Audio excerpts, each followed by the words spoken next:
ಓಂ ಸಾಯಿರಾಮ್. ಬಾಬಾ ಹೇಳ್ತಾ ಇದ್ದಾರೆ, ಮಗು ಶುಭೋದಯ. ಎಲ್ಲರಂತೆ ನೀನಲ್ಲ, ಅದು ನನಗೂ ಗೊತ್ತು.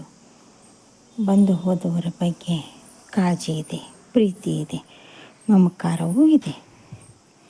ನೋಡು ಕಂದ, ಈಗ ಹೇಗಿದೆಯೋ ಹಾಗೆಯೇ ಇನ್ನು 3 ತಿಂಗಳಲ್ಲಿ ಇಡೀ ಜೀವನವೇ ಬದಲಾಗುತ್ತದೆ. ಆರ್ಥಿಕ ಸಮಸ್ಯೆಯು ಬಗೆಹರಿಯುತ್ತದೆ, ಸಂಬಂಧವು ಸುಧಾರಿಸುತ್ತದೆ. ಎಲ್ಲಕ್ಕಿಂತ ಮುಖ್ಯವಾಗಿ ಉದ್ಯೋಗದಲ್ಲಿ ಹೆಚ್ಚಿನ ಸಂಖ್ಯೆಯಲ್ಲಿ ಬದಲಾವಣೆ ಕಾಣ್ತಾ ಬರುತ್ತದೆ. ನಾನು ಈಗಾಗಲೇ ಹೇಳಿದ್ದೆ ನಿನಗೆ, ವ್ಯಾಪಾರ ಅಭಿವೃದ್ಧಿಗೋಸ್ಕರ ತುಳಸಿ ಪೂಜೆಯನ್ನು ಮಾಡು. ತುಳಸಿ ಪೂಜೆಯನ್ನು ಮಾಡುತ್ತಾ ಬಾ. ನೀನು ಎಲ್ಲಿ ದುಡ್ಡಿಡುತ್ತೀಯೋ ಅಲ್ಲಿ ತುಳಸಿ ಬೀಜ 1, 9, 11, 21 ಹೀಗೆ ಎಣಿಕೆ ಕ್ರಮದಲ್ಲಿ ಇಡುತ್ತಾ ಬಾ. ಸುಮ್ಮನೆ ಇಡು. ಕೆಂಪನ್ನು ಬಟ್ಟೆಯಲ್ಲಿ ಸ್ವಲ್ಪ 9 ತುಳಸಿ ಬೀಜವನ್ನು ಹಾಕಿ ಅದು ನೀನು ಎಲ್ಲಿ ದುಡ್ಡು ಇಡುತ್ತೀಯೋ ಅಲ್ಲಿಡು, ಸಾಕು. ಚಿಂತೆ ಮಾಡುವಂಥ ಅವಶ್ಯಕತೆ ಇಲ್ಲ.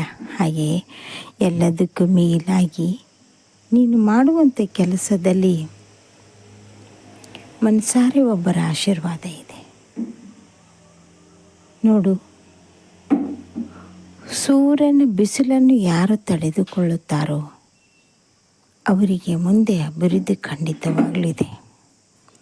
ಹಾಗೆಯೇ ತಂದೆ ತಾಯಿಯಂದ್ರ ಕೋಪವನ್ನು ಯಾರು ತಡೆದುಕೊಳ್ಳುತ್ತಾರೋ ಮುಂದಿನ ಭವಿಷ್ಯ ತುಂಬ ಚೆನ್ನಾಗಿದೆ.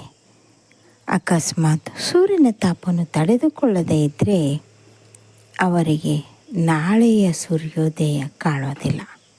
ಹಾಗೆಯೇ ತಂದೆ ತಾಯಿ ಕೋಪವನ್ನು ತಡೆದುಕೊಳ್ಳದೇ ಇದ್ದರೆ ಭವಿಷ್ಯದಲ್ಲಿ ಯಾವ ರೀತಿ ತೊಂದರೆ ಬಂದರೂ ಅವರು ಅದನ್ನು ಸಹಿಸಿಕೊಳ್ಳುವಂಥ ಶಕ್ತಿನೂ ಬರೋದಿಲ್ಲ, ಎದುರಿಸುವಂಥ ಶಕ್ತಿನೂ ಬರೋದಿಲ್ಲ.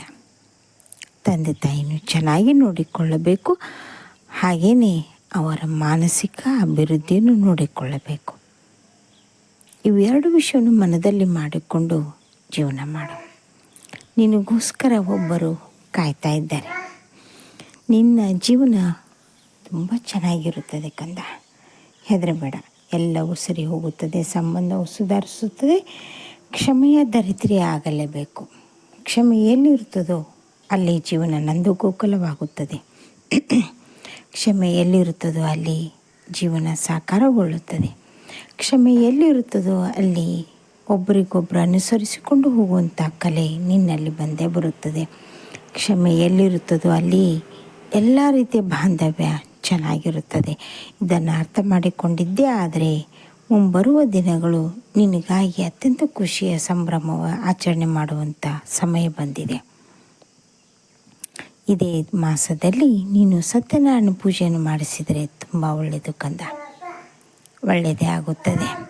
ಜೀವನದಲ್ಲಿ ಅಭಿವೃದ್ಧಿ ಹೊಂದಬೇಕಂದರೆ ಎಲ್ಲವೂ ಸಾಧ್ಯ ಇದೆ.